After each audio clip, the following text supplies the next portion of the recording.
My name is Zinnia Calder, and that night, they laughed. It wasn't the kind of laughter that fills a room. It was the kind that slices through you, thin and practiced, the way people laugh when they've learned how to make cruelty sound polite. My sister raised her glass under the string lights, thanked everyone for believing in her, then turned toward me, the family's afterthought, and said, "And to Zinnia, who's always been so good at folding chairs." The room erupted. Even my father laughed. I smiled the way you do when you've been trained to disappear, when silence feels safer than dignity. But something cracked in me then.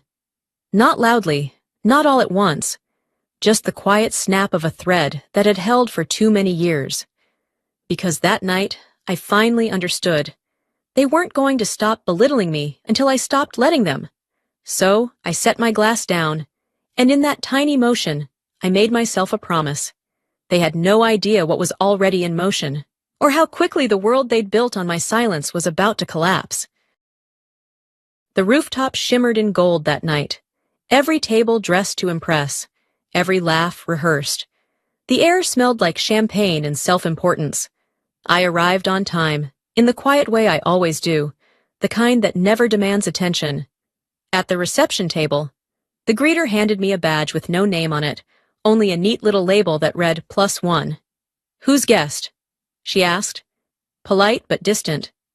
"Family," I said. "Oh, Maribel's family, of course. You're just over there, by the service station." The words landed softly, but they carried a familiar sting. I walked to the corner table, near the clinking trays and citrus-scented cloths, the place reserved for those who don't belong, but were invited anyway. No one looked up when I sat down. When the lights dimmed and the MC called Maribel's name, she floated to the stage in sequins and confidence, her voice wrapped around the crowd like velvet. "Tonight, I want to thank everyone who believed in me, even my sister, who's so wonderfully organized. She keeps every detail in line." Laughter rippled across the rooftop. My father joined in first. My mother followed. I smiled too, but it felt like pressing glass against a bruise. In the glint of my wine, my reflection bent and warped, small, distorted, exactly how they preferred to see me. As the laughter faded, a young server refilled my water and whispered, almost without moving her lips, "I know who you are." Then she was gone. For the first time that night, something stirred inside me, quiet, certain, alive. While the room lifted their glasses to Maribel, I set mine down. Let them toast.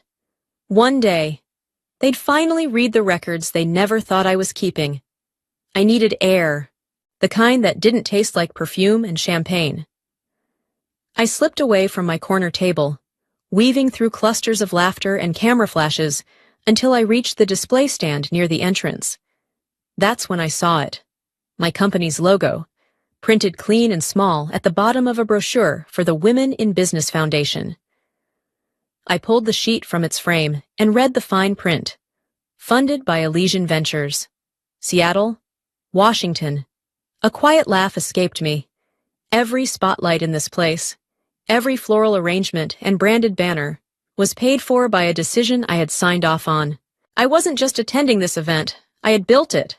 Behind me came a familiar voice. "Didn't think you'd sit through this," he said. I turned.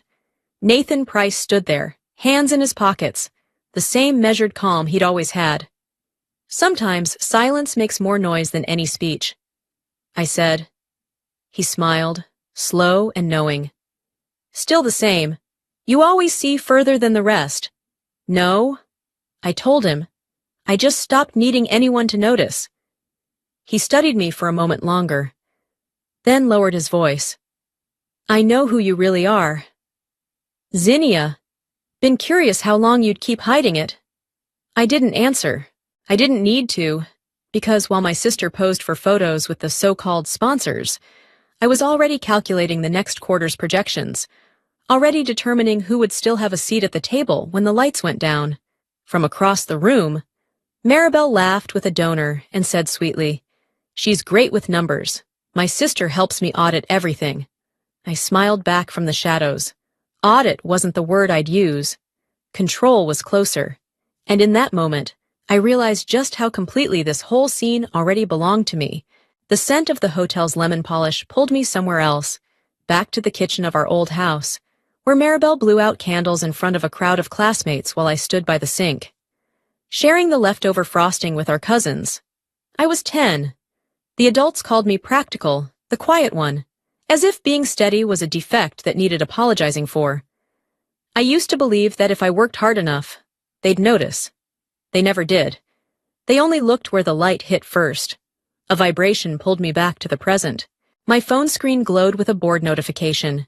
Women in Business Foundation. Funding approved $1.2 million. Authorized by C. I locked the screen. Around me, laughter swelled again. It all sounded rehearsed now, like an orchestra playing a song I'd already composed. Then another alert appeared. A message from my finance director, FYI. Mr. Calder signed a bank guarantee for Maribel's project under Elysian LLC. For a moment, I just stared. My father had used my company's name, my name, to secure another one of Maribel's ventures. It wasn't enough to dismiss me in public. They'd turned me into paperwork, a signature that made their illusions look legitimate. The sting wasn't anger, it was clarity. They didn't want me. They wanted the credibility that came attached to me. I slipped the phone back into my clutch and looked across the room. Maribel's laughter floated like tinsel through the air, bright and hollow. She had no idea that every flash of those cameras, every glowing bulb in her spotlight, was powered by my approval. Let them keep laughing. Soon enough, the next board meeting would come, and I'd be the one deciding whether they ever got another gala to toast under. The gala had reached that unbearable stage when everyone had drunk just enough to believe their own charm. Maribel stood center stage, bathed in light, answering interview questions with the ease of a woman who'd never had to earn her place there. Every phrase that fell from her lips, about leadership, resilience, empowerment, was a recycled fragment from a keynote I'd written for Elysian years ago. When women lift other women, we all rise together, she said brightly. I whispered to myself. That line was mine. Nathan appeared beside me, steady as always, his hand resting on the chair next to mine. They're about to name the main sponsor, he murmured. I know, I said. Are you ready for this? He asked. I took a slow drink of water. I've been ready since the moment they mistook silence for weakness. The host's voice echoed through the rooftop. Before we continue, please welcome the anonymous sponsor who made tonight possible. The crowd fell silent. The card trembled slightly in her hand. Elysian Ventures, and its CEO, Zinnia Calder. Every head turned. I stayed seated long enough for the pause to bruise, then stood, smoothed my dress, and crossed the floor. No applause followed, no music swelled, just the sound of my heels and the heartbeat of 100 people realizing what they'd missed. Maribel's smile collapsed. The microphone slipped from her hand and hit the floor. A single sharp note of truth. Nathan stepped forward, shaking my hand before the cameras. Good to see you again, boss. I reached the mic. Thank you, Maribel, and everyone here, for reminding me that women really can build anything, especially when they know exactly what they're building. Even if others think all they do is keep records. The silence was thick enough to feel. Maribel's laugh came out wrong. Brittle! A reporter shouted. Can you confirm she's the CEO behind Elysian Ventures? The host nodded. Flashbulbs exploded. When I stepped off the stage, Maribel's voice trembled behind me. You did this to hurt me. I turned just once. No, I just stood up from the seat you left for me. Then I walked away. Calm and certain, the room still holding its breath. Backstage smelled of sweat and champagne gone flat. Maribel spun on me the second the door closed. You humiliated me. You destroyed my reputation. You destroyed it yourself when you built it on borrowed ground. I said, my father cut in, red-faced, Zinnia, you betrayed your family. We've always relied on each other. I reached into my clutch and placed a sealed envelope on the table. Inside is the proof of what relying on each other means to you. You signed a bank guarantee under my company's name. Elysian LLC. No one spoke. My mother's hand covered her mouth. A glass tipped. Red wine spreading like a wound across the table. My father's voice faltered. I did it for the family. No one got hurt. No, I said evenly. You did it for pride. The difference is, I don't need applause to feel valuable. Maribel's voice cracked. Are you happy now? Everyone hates you. I don't need love built on lies. I said, I just need the lies to stop. I picked up my purse, turned to leave, and looked once at their reflections in the spilled wine. Faces distorted where mine was finally clear. They once said I was small, yet here they stood. Inside the room I built, surrounded by truths they could no longer hide from. And then I left. The quiet behind me, louder than any ovation. 2 days after the gala, the city woke up to headlines that glimmered like broken glass. Local PR star under fire for misuse of funds. Sister behind the scenes? Who is Zinnia Calder, the mysterious investor? Every outlet had my name on it, even if no one really understood what it meant. At the airport, I scrolled through the stories while waiting to board my flight to Seattle. On the lounge TV, Maribel smiled for the cameras, saying how close we'd always been, how grateful she was for my support. The lie came easily to her. I almost admired how well she could pretend. My phone rang. Zinnia, the press is going too far. I lost 2 contracts. Say something, please. What should I say, Maribel? That you didn't know who funded you? You're destroying me. No, I just stopped pretending. The silence that followed said more than either of us ever had. Moments later, an encrypted email from Nathan appeared. Check this immediately. Funds withdrawn. Signature C. Calder. My father. He'd used Elysian to guarantee another one of Maribel's projects. The same mistake. Repeated under a new excuse. I felt the last thread of illusion snap inside me. That night, in my Seattle office, I pulled up the digital archives, fake authorizations, electronic signatures of my name stamped on days I wasn't even in the state. I didn't need proof of betrayal. It was already routine. I could have called the lawyers. Instead, I sent every document to the Women in Business Foundation's board. No accusation. Just a line. For transparency. Let the truth handle the rest. On the flight home, I leaned my head against the window, watching the city lights fade into cloud. My reflection stared back, steady, unwarped. Pretending always costs something, and they were about to pay in full. A week later, my assistant slid a newspaper across the conference table. Austin PR, director removed from board amid ethics inquiry. Beneath the headline, a photo of Maribel shielding her face from the cameras. My phone buzzed. My mother's voice trembled. Your sister's falling apart. Please, stop this. I didn't start it. You've torn this family apart. No. Mom! I just stopped painting over the cracks. That evening, the foundation released a statement thanking me for safeguarding its integrity. Maribel was dismissed. My father was under review. I made no comment. Silence, again. Said everything. Nathan found me in my office. They're paying for it now. He said, No, they're learning. I don't need them to fall. I just need them to stop pretending I was never here. That night, my mother's email arrived. You were right. We were wrong, but we're still a family. I printed it, folded it beside the proof I'd kept from the gala. 2 pieces of truth, one born from deception, the other from reluctant honesty.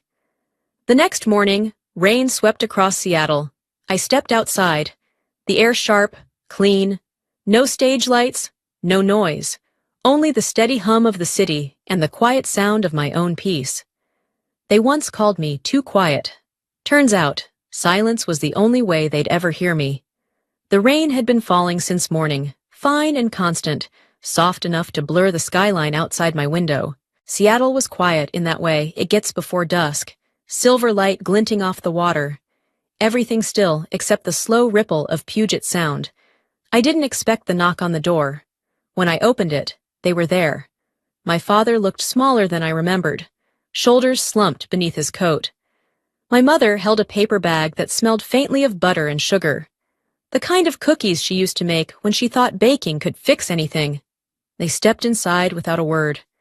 We sat at the table, the air heavy with all the things we'd never said. Steam curled from the single cup of coffee between us and vanished before any of us spoke. My father's voice cracked first. "I was wrong. But you didn't have to make it public. You humiliated this family. The family humiliated itself." I said, "I just stopped covering for it." He slammed his palm against the table. "Everything I did was for you." "No," I said quietly. "You did it for her. And because you were terrified that without a daughter who looked perfect on the outside, you'd have nothing left to be proud of." My mother began to cry. "Zinnia, please, we all made mistakes. But can't we?" I cut her off, gently. "All my life, I've kept quiet to protect everyone's pride. I'm speaking now, not to hurt anyone, but to protect what's left of my own dignity." The room went still. The light from the window shifted, turning the walls the color of steel. My father's hands trembled. "I just wanted to be proud," he said. "You can be," I told him. "Just stop building that pride on my back." He looked away. No shouting followed, no apology either, only silence, the kind that rearranges the air. When they finally left, I stood by the window, watching the rain slide down the glass. My reflection stared back, calm, steady, unbroken. For the first time, it wasn't distorted by anyone else's gaze. For the first time in my life, they saw me, and I saw myself. A week later, the last of the noise began to fade. The Women in Business Foundation released a formal statement thanking me for maintaining transparency within the female finance community. Maribel's name was absent from the list of board members. The announcement made its way across social media, dissected by strangers who would never know the full story. I didn't comment, didn't step in front of a camera, didn't correct or defend anything. I'd learned there was power in letting silence carry its own truth. That morning, I wrote a short note by hand, folded it neatly, and slipped it inside a cream-colored envelope. I added a photocopy of the forged authorization my father had once signed in my name, the one I'd kept locked away all this time. I left the envelope with the front desk courier and gave no return address. It would arrive at Maribel's old office by noon. The note inside said only, "Truth doesn't need applause." It wasn't revenge. It was release. I wasn't returning evidence to hurt them. I was returning the weight of it so it no longer had to live with me. Later, Nathan called. "You're not filing charges?" "No," I said. "I don't need them punished. I need them to understand. And you? What do you need? Just quiet," I said. He paused, then laughed softly. "You already won. Zinnia, you just did it quietly." After the call, I sat at my desk, the same one where everything had started, the one that had carried years of restraint and restraint breaking. The afternoon light fell warm across the wood. The air felt lighter, like something had finally been returned to its rightful place. My phone buzzed again. Maribel's message. "I don't know whether to thank you or hate you." I typed back slowly. "You don't need to do either. Silence teaches too." Then I set the phone face down. As I walked down the hallway, I passed the new interns, young women full of ideas, laughter spilling between them as they sketched plans across whiteboards. Watching them, I realized this was the sound I'd been waiting for all along. In the end, silence did have a voice. It just sounded like peace. 3 months later, the city felt softer somehow. The rain had lifted, and sunlight poured through the glass facade of the Elysian Women's Innovation Hub. There were no cameras, no sponsors, no champagne, just real women with real work ahead of them. Their laughter filling the open space like something earned, not staged. During the small ceremony, a young woman approached me. Her hands trembled as she said, "I once received a scholarship from your fund. Now I'm starting my own company. Thank you for helping us be seen." The words caught me off guard. I remembered another voice years ago at a different event, whispering the same thing. I smiled. Now, it's your turn to be seen. After the crowd dispersed, I walked into the boardroom.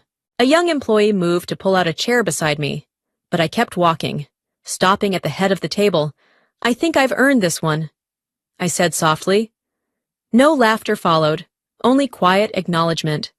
Sunlight streamed through the windows, sharp and honest. For the first time, the reflection looking back at me was whole. They once called me useless, but when the lights went out, I was the one who knew how to make the room glow.